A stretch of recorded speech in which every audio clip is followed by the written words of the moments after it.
Does Blake Perkins fit into the future of this team? He came back and redeemed himself nicely on Sunday, a big-time blunder on Friday. We'll get to all that coming up next here on Locked On Brewers.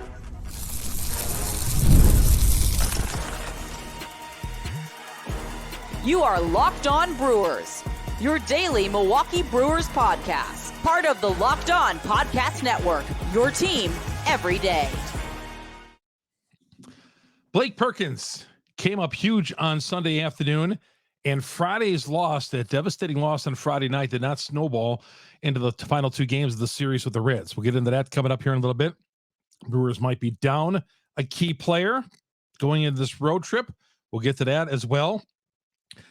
Pat Murphy, I'm watching him this weekend, and I found myself thinking he reminds me of not only one, but two Brewer managers in days gone by. We'll get to that as well. Talk about the weekend that was. Snoop Dogg made an appearance at AmFam Field this weekend, and we'll get into the Angels, who the Brewers begin a 3-game set with coming up on Monday night. How you doing? Chuck Freeman here on Locked On Brewers, part of Locked On Podcast Network. We are your team every day. Get us on Google, Spotify, Apple. We're on all the major downloads. We're on all of them. Wherever you go, all the platforms, wherever you download your podcast, we are there. We're the number one Brewer podcast on the internet for the simple reason because you Brewer fans come to us for all the news that you needed, the commentary you needed for our favorite team, the Milwaukee Brewers. And, of course, hit me up on Twitter as well, Chuck Freeman, Freimund. YouTube as well. You want to see the video version of this? Go to YouTube, search Locked On Brewers, hit the subscribe button, hit the bell. It's all free. Whether you just get the audio version on the downloads or if you get us on the YouTube channel, but please subscribe to the YouTube channel as well. It's all there, and it is all free. Blake Perkins. Interesting about Blake Perkins. I'm not sure that he is part of my future on this team. As of right now, I would say I'd still look for better options in center field. He gives you such great defense in center field. He does. We love what he does defensively. Threw a runner out at home plate on Sunday to end that game with the Reds.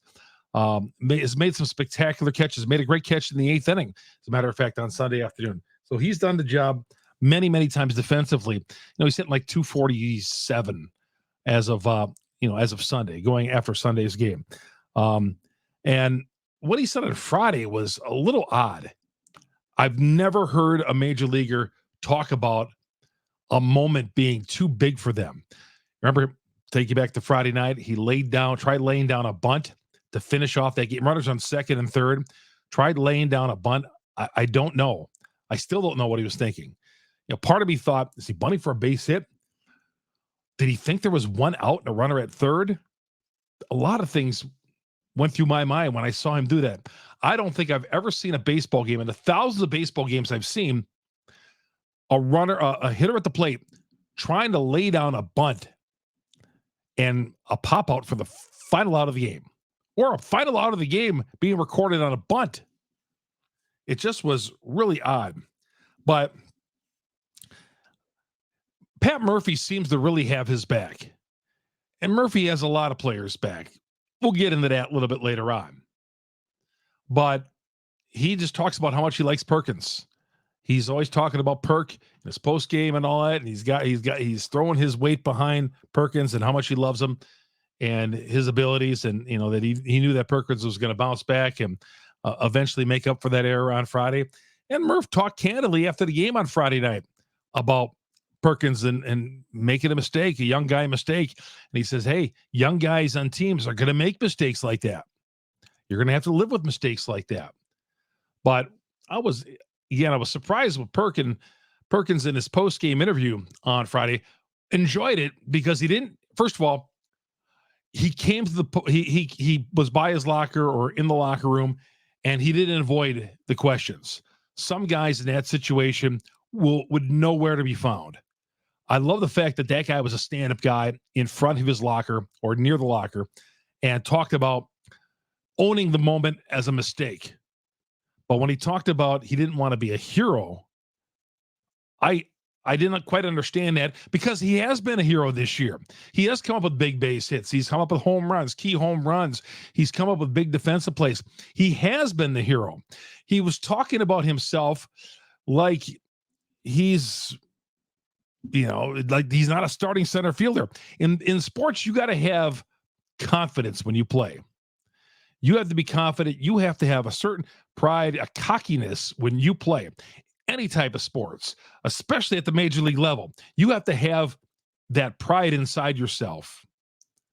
And I don't think I've ever heard a professional athlete say, well, I just didn't, the moment basically was just too big for me. I didn't want to be a hero in that game. I didn't quite understand it. I was stunned. And I went back and I listened to that interview a few times. And it just struck me as kind of odd. I don't think... He seems like such a good kid. He's 27 years old. So I don't want to say kid, but he seems like a really good guy. I don't know if he really meant, well, you know what? I didn't want to be a hero in that moment. Maybe he meant something else. I don't know. But as far as his future with the Milwaukee Brewers, and I said this even before that, defensively, if I could get what he does defensively, offensively from him, it'd be great. 247, 5 home runs, that's not enough for me on a championship level team. Okay. I think there's a better upside to get it. Garrett Mitchell's got to stay healthy. All right. He's got to stay healthy. And from the looks of it, Mitchell feels ready to come back and play at the major league level. But as Murph was saying, the reports, the scouts all say that Mitchell still looks a little rusty in his rehab assignment. So, yeah, I think the Brewers could do better in center field. Will they trade Perkins down? I don't know what the kind of trade value he has, but I'm just telling you right now, I don't think Blake Perkins is my center fielder of the future on this team. Defensively, fantastic. I told you that about Andrew Monasterio last year when the guy was playing third base. I said, that guy is not a starting infielder in Major League Baseball going forward. Not if you want to win championships. And I was pretty right on about that. And Blake Perkins, God bless the guy. Okay. He's made some spectacular defensive plays, and he really set the tone, helped the team set the tone in the first 3.5 weeks of the season. But I'd like to see the Brewers offensively do better than what they could do in center field. Maybe that's Garrett Mitchell. Maybe it's not. Maybe it's not. All right, we come back. We'll give some injury updates. And Pat Murphy, that reminds me of a few different managers in Brewers past. We'll get to that coming up next. Here on Locked On Brewers, part of Locked On Podcast Network. We are your team every day. FanDuel. FanDuel is America's #1 sports book. And right now, new customers get $200 in bonus bets with any winning $5 bet. $200 in bonus bets. You win that $5 bet, $200 is yours. You can use that $200 to bet on the finals MVP. Who's going to hit one out of the ballpark? Maybe you think that somebody's going to hit one out in the Angels series. Maybe you think Perkins is going to go a yard. Okay, probably get some good odds in that too. Whatever you want to use that $200, you can do it with any winning $5 bet. Visit FanDuel.com/lockedon and add a big win to your summer bucket list. FanDuel is America's #1 sports book for many different reasons. Payouts, quality, reputation. FanDuel, go to yourself, check out all the odds, go to the site. But right now, new customers, $200 in bonus bets with any winning $5 bet. That's at FanDuel. FanDuel is America's #1 sports book. Also, the show is brought to you in part by Supply House. Get supplies from the site that is made for the skilled trades. SupplyHouse.com. You tradesmen out there? Well, SupplyHouse.com is the reliable way to order plumbing, HVAC, electrical products online. Their easy-to-use website is packed with helpful resources, the latest product information to help you get the job done right. Shop the complete inventory of over 200,000 parts, over 400 of the top brands. Get your order delivered right to your door. Fast shipping, coast to coast. Need help with an order? Get expert support and the industry-leading service with the friendliest folks in the business, and they'll talk to the real person every time. You're not talking to a recording. Pros in the skilled trades can get a competitive edge by joining supplyhouse.com's free trade master program. Every trade master gets access to a dedicated phone line, free shipping, discounts on every order. Join the thousands of trade pros already benefiting from their free membership at supplyhouse.com/T-M and order plumbing, HVAC, electrical supplies from anywhere. Just a few clicks at supplyhouse.com. Chuck Freeman here on Locked On Brewers. Good to have you along here as you get back to work on a Monday, and we're kicking into the summer here. Locked On Brewers, Chuck Freeman, part of Locked On Podcast Network. We are your team every day. Brewers start a West Coast road trip. And, of course, the game on Sirius XM, the SXM app, 8:35 Central Time coming up on Monday night. You get all 162 on Brewers baseballs in the Sirius XM app. All right, Williams Contreras, no doubt the MVP of the series, but he went down with a concussion symptoms, let's say, after the game. They checked him out. He was not available to talk to reporters after the game. He was packing up his equipment for the West Coast, but no reporters talked to him to get an evaluation, which means sounds like they're going to evaluate him. They are evaluating him for a concussion, which losing Contreras is big. He has started in 70 of 71 games so far. That is just amazing in today's baseball. To be on that kind of roll, to have played in 70 of your first 71 games from the catcher spot, whether he's caught or DH'd, I don't care. I don't care if he DH'd every game. Playing 70 of your first 71 games in today's professional sports world is just some kind of, it's got to be some kind of record. There can't be too many guys in baseball who've started 99% of their games so far this year. Ultimately, you got to take a rest. Uribe, it looks like he's going to have knee surgery. Things have not gone well for him.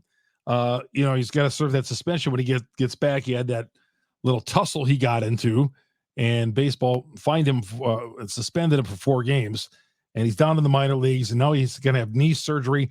Murphy says it might not be surgery where they got to do a lot of work down there with his knee. In the meniscus, might be a little cleanup, whatever. He may be back pitching again this year. We'll see. But for the future, they're going to need Uribe. It's lucky it's not an elbow or a shoulder. It's his knee. He's going to be fine. But matter of fact is he's going to have to come up and serve the suspension before he pitches another game. But man, it's just I have high hopes for Uribe on this in the future. Maybe even this season. I was hoping. His command is always suspect, but I think Uribe definitely is part of this future. Hey, when a guy throws 100 or 100 plus, you never give up on him. So hopefully he gets the knee cleaned up, comes back. But I just think what bothers me is, they got Brewers have enough relievers to cover up for Uribe, but the problem here is, just taking some weeks and weeks off is going to stunt his growth as a major league ball player. I'm not saying he's not going to get back to the way he was throwing 100 plus, but still, you want him to work on his command and get better. And this just hurts him. They have enough relievers to cover up for him, but you love to have him back. Gasser, I'm telling you, getting this third opinion on Robert Gasser is just taking forever. It is just taking forever. And finally, it's going to be, we found out it's going to be Tuesday, tomorrow, the 18th. So June 18th, he's getting the elbow looked out at again. And so hopefully by Wednesday morning's podcast, the podcast that drops overnight Tuesday night, we'll have an update on Robert Gasser. Again, all indications are that he's probably done for the year. But whether or not he has surgery or not, we'll see. Again, the thing is, does he have surgery now? So he that does not delay his growth either. Have it now, or do you rehab it? But then you find out like 6 months later, he needed that surgery after all. And then that just pushes back his growth as a player. So that's the update really on those 3 guys. There's several others. Hall, working on getting back. Joe Ross, several other guys as well. But I just want to touch on those 3, give an update on Uribe, Contreras, and Gasser. We'll see if Uribe I'm sorry. We'll see if Contreras is in the lineup coming up on a Monday night in Anaheim against the Los Angeles Angels. Two managers Pat Murphy reminds me of. I want to go brief on this. Two managers Murphy reminds me of. The first one was George Bamberger, who managed this team from 78 through 80.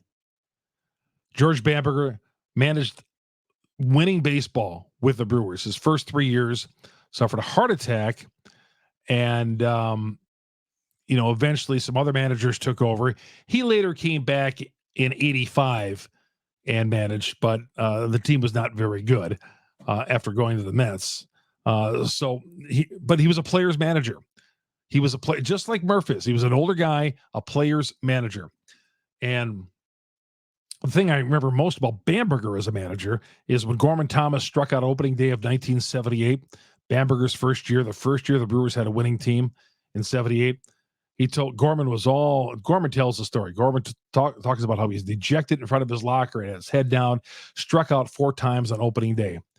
And Bamberger says, "Don't worry, Gorman, you're going to be back in the lineup tomorrow." And the rest is history. Gorman went on to hit 32 home runs in 1978 and became a folk hero in Milwaukee for the next several years until they traded him in 83. But yeah, George Bamberger, player's manager. And of course, Harvey Keene.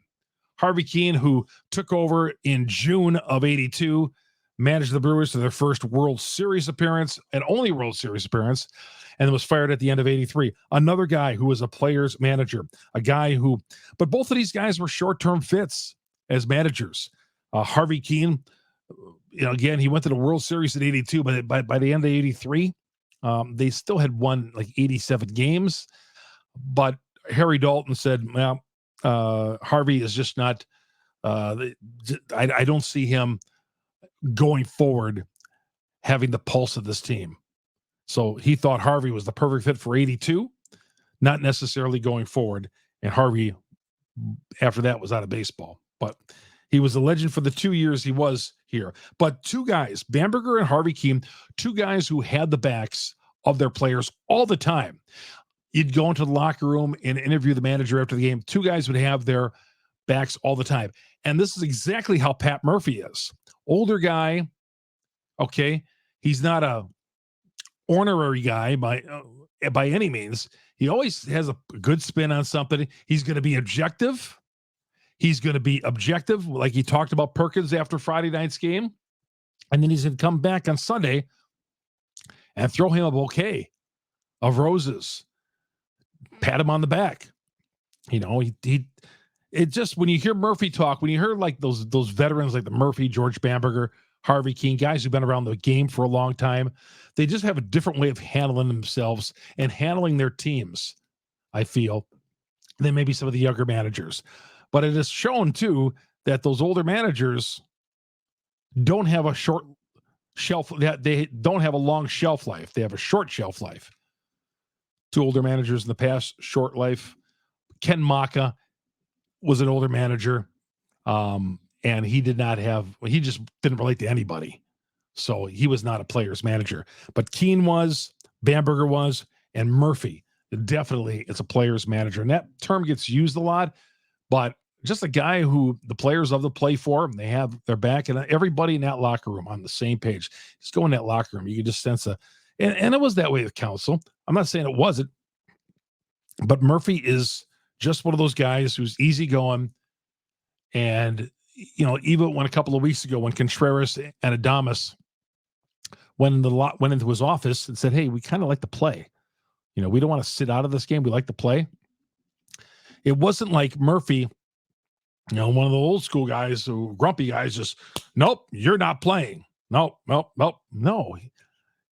He gets it. He gets his team. So yeah, Murphy, to me, I think the guy's manager of the year. Think very highly. I think he was the absolute best choice for this team. Absolute best choice. And of course, he's proven it, the Diamond. All right, we come back.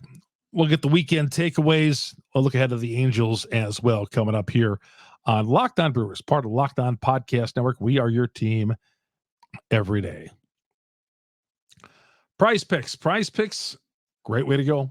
PrizePicks, if you think you know your team, think you know baseball, or maybe in basketball.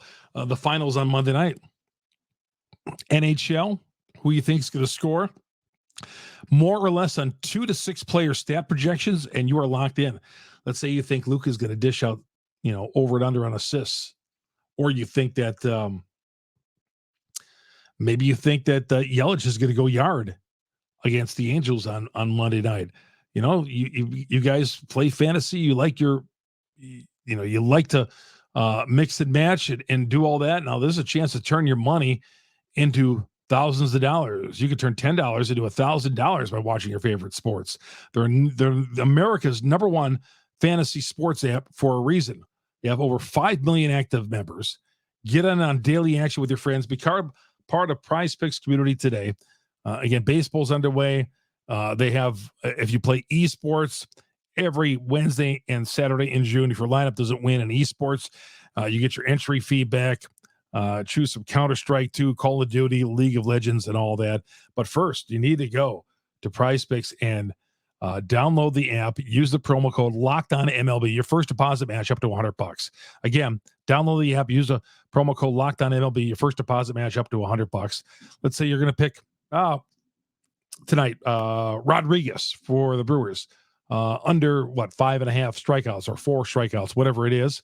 Maybe you don't like him to strike out as many batters, and you want to couple that with, let's say, Adames going yard. You're going to get some good odds for that as well, as he did on Sunday. So PrizePicks is the way to go. Download the app. Use the promo code LOCKEDONMLB. Your first deposit match up to $100 with PrizePicks. Chuck Freeman here on Locked On Brewers. Down the stretch we go on Locked On Brewers, part of Locked On Podcast Network. We are your team every day. My weekend takeaways. Friday night, we talked about Perkins getting thrown out, bunting to end that game. There was a runner thrown out of the place. Bowers was thrown out of the plate. Murphy made a mistake, he said, later on Saturday. Says he should have opted for Oliver Dunn, possibly, to pinch run late in the game for Hoskins, who reached on a walk. He said, or reached on an error, that maybe he should have went with Dunn, although Dunn had a base running error recently that kind of stuck in the craw of Murphy, and he decided to go with Bowers, and Bowers got thrown out. Heck of an effort by Bowers, but got thrown out in that 9th inning as well. Brewers lost 6-5. And again, these losses don't drag the Brewers down. They lose, they come back, and they come back bouncing very well. And they won the next 2 games, once again winning 2 of 3 in a series. So I thought that was good. And again, winning on Saturday, Ortiz with the bomb, the 3-run home run, they win 3-1. I thought Colin Ray pitched well enough to win on Sunday, and certainly the offense got going. Willie Adames hit a 3-run blast. We talked about Perkins throwing out the runner at home plate to end the game. How about that? He bunts a pop-up bunt to end the game on Friday night, and then Sunday defensively throws the runner out. Just want Perk to know, hey, play with some confidence, man. This is your team. You belong in the majors. Do what you can, man. What I said earlier about Perkins, maybe Perkins, I don't know if he's my future. I don't think he's the future at center field, but man, play with some confidence. We need you now. You could earn that spot. You could change my opinion. You could change the opinion of other people about you being the future at center field. But let's continue to get back on track offensively. Be better, more consistent. He's very, very much a streaky hitter. Dela Cruz, boy, that guy, I'll say it again. Boy, he steals second, and then they pick off play at second. I wish Colin Ray should have tried picking off that guy with 2 outs. Ball went short center field, and I thought, oh no, I wanted to close my eyes, but man, you just can't help watch Dela Cruz just sail around the base pass. It's pretty to watch. Takes 3 steps to get from home, and the head first slide. It's unfortunate he's on the Reds, because you'd love to see a guy like that with the Brewers. It's just, man, amazing. So Dela Cruz, just watching that guy play, he's got a lot to learn. He's got a lot of things to learn about the game. He had 3 errors on Friday night. Snoop Dogg at the game on Saturday. That was the buzz all weekend long. Friday night, Snoop Dogg's going to be here Saturday. Saturday was here. All the media took pictures of him. and all that. And he was in the broadcast booth on the field. He took some batting practice. He just blended in well. He got an invite from the team, and Snoop Dogg was here, and it wasn't like he was pretending that he was above everybody else. You know, sometimes an entertainer or a superstar like that comes in, and you know, they think that, you know, they're on a higher level than everybody else. Man, he was fitting in, wanted to be part of the team, talking with the media, talk with everybody he ran into, shook their hand, and man, that guy was amazing. I'll admit, yeah. Do I listen to Snoop Dogg music? Absolutely not. Okay, I'm not a big fan. That music doesn't appeal to me. But man, watching that guy operate this weekend and how he handles himself, man, big time props. Love it. Love it. Love it. I know enough. The guy's a very talented guy. Maybe his music doesn't appeal to me, but I know the guy's an amazing performer, and he's got a lot of fans. Okay. He knows how to market himself, but man, A++ on his appearance this weekend in Milwaukee with the Brewers. All right. One more thing. The Angels are coming, or we're going to California, facing the Anaheim LA Angels, or whatever they're called these days. Los Angeles Angels of Anaheim, the California Angels. Rodriguez is going to pitch. Again, he felt, and when he made his major league debut last night, last week he learned a few things, feels he's going to be better, had a clean first inning, didn't go great after that, and they got him out of there. So he gets to start in this first game against the Angels. The Angels are 14 games under the 500 mark or so. Ron Washington is their manager. He'd been out of the game for 10 years.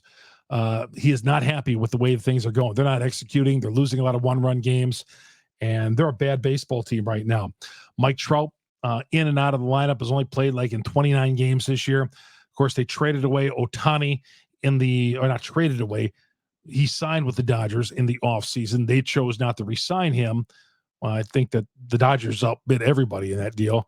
But, you know, you had Trout and Ohtani on this roster, and you couldn't make things happen because the Angels were so bad at player personnel moves. They drafted poorly, and their free agent signings were terrible. And the Angels haven't been in the postseason since 2014 for that reason right there.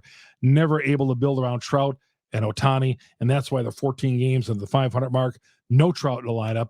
Ohtani's in Los Angeles, and the Angels are bad. So still got to go in there and play some good baseball and win these games. Got to take 2 or 3 at least. They're taking 2 or 3. They've won 3 series in a row now, the Brewers, since getting swept in Philadelphia. They took 2 or 3 from Detroit, 2 or 3 earlier this week against Toronto, and 2 or 3 this weekend against Cincinnati. Let's keep it going against the Angels this weekend. First West Coast road trip of the year. Brewers got another West Coast road trip coming up in July as well. It's going to do it for me, Chuck Freeman. Locked On Brewers, part of the Locked On Podcast Network. You get us on Google, Spotify, Apple, on all the major downloads. And, of course, on our growing YouTube page, search Locked On Brewers, hit the subscribe button, hit the bell. That'll alert you every time we drop an episode of Locked On Brewers, part of the Locked On Podcast Network. And we'll see you late night, Monday night after the game.